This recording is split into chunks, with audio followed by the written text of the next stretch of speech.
On faisait beaucoup d'essais et sur les routes de rallye, du rallye du Var, et sur le circuit du Luc en Provence. Et donc on a fait beaucoup de kilomètres. Et dans les petites histoires, puisqu'on est dans les histoires, quand le moteur cassait, en général, il cassait bien. Hein. Il cassait bien le bloc ou tout ça. Et en général, ça mettait le feu. Et j'avais trouvé une petite astuce. Quand on est à grande vitesse et que le moteur casse, pour éteindre le feu, il suffit de la mettre en marche arrière. Donc, frein à main, marche arrière, l'air rentré par le compartiment moteur, ça éteignait très souvent le feu.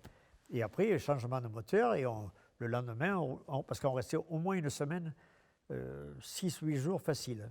Et donc, après, le soir, on allait sur les routes du Rail du Var, et dans la journée, sur le circuit du Luc. Et là, on a fait des kilomètres. C'est là où vraiment on a beaucoup roulé, ce qui fait que lorsqu'on a commencé après au Tour de France en 1980, septembre 80, la voiture d'entrée a été très performante. On a pris la tête. On a eu quelques pépins qui nous ont fait abandonner à la fin. Mais en performance, on avait la meilleure voiture de cette époque-là, c'était la Lancia Stratos. Il y avait les Porsche et on arrivait à les dominer, mais alors de manière très importante. Et après, il y a eu le Tour de Corse où on domine encore énormément. Quand on abandonne, on avait 7 ou 8 minutes d'avance sur nos concurrents, ce qui est beaucoup. Et cette époque-là, d'ailleurs, on avait le numéro 4, qui n'a jamais été mon numéro de course favori. On avait eu le numéro 4, et dans une spéciale qui faisait 114 km, parce qu'à cette époque-là, les spéciales étaient très longues. Et j'avais le numéro 4, et le numéro 4, j'ai doublé les 3 qui étaient partis avant.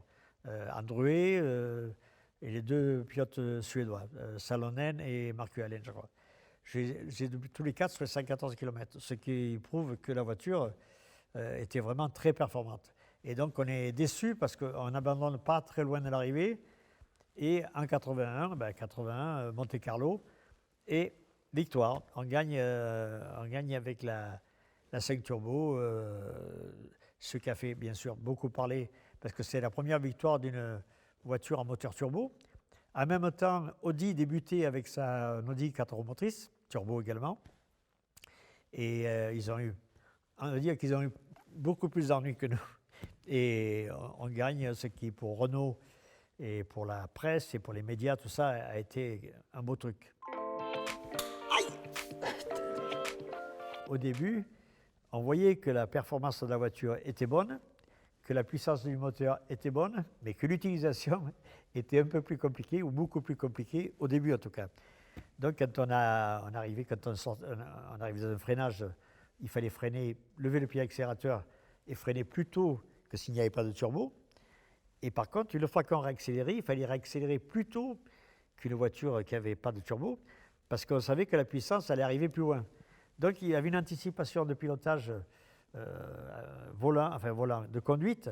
Il fallait inclure là-dedans les difficultés, les temps de réponse du turbo. Alors au début, ça a été très long.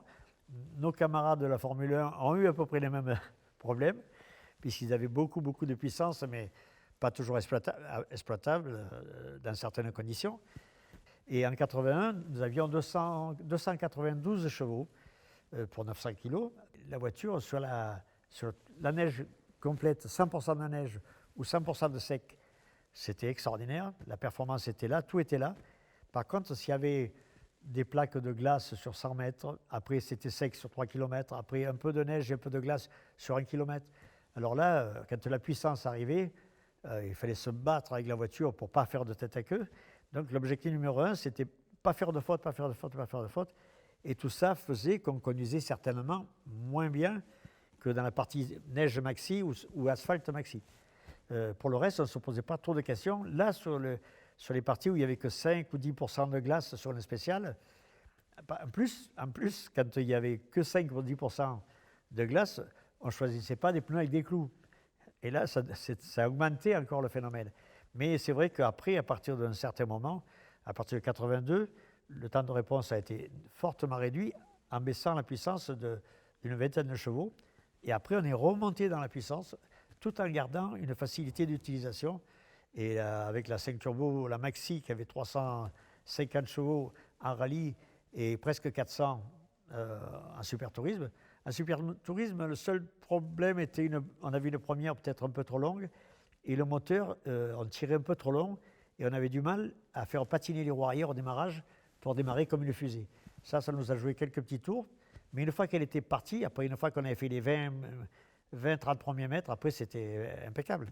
C'était impeccable. Mais c'est vrai que dans les rallyes, ça a été 80-81 qui ont été les années les plus difficiles. Mais ce qui m'avait plu, d'un autre côté, c'était le fait de la mise au point. La mise au point avec les ingénieurs. Certains de nos ingénieurs qui travaillaient sur les rallyes avaient travaillé sur la Formule 1 ou allaient travailler sur la Formule 1. Je ne dis pas que ça leur a appris à faire des moteurs de F1 plus souples, mais en tout cas, travailler. Ce que j'ai bien aimé, en dehors du pilotage, c'est de travailler avec des équipes d'ingénieurs et de faire progresser la voiture, ce qui au jour d'aujourd'hui est moins vrai, parce que grâce à tous leurs ordinateurs, tous leurs capteurs, tous leurs trucs qu'ils ont pour voir comment fonctionne la voiture, au jour d'aujourd'hui, c'est plutôt l'ingénieur, on va dire à 80%, que le pilote qui a son mot à dire.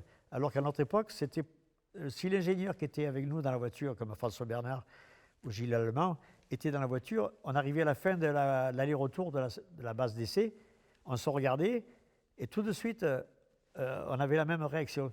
J'ai dit, tu as vu, là, quand tu auras accéléré, à cet endroit-là, la motricité, c'est pas bon. Hein. Il dit, ouais, j'ai vu.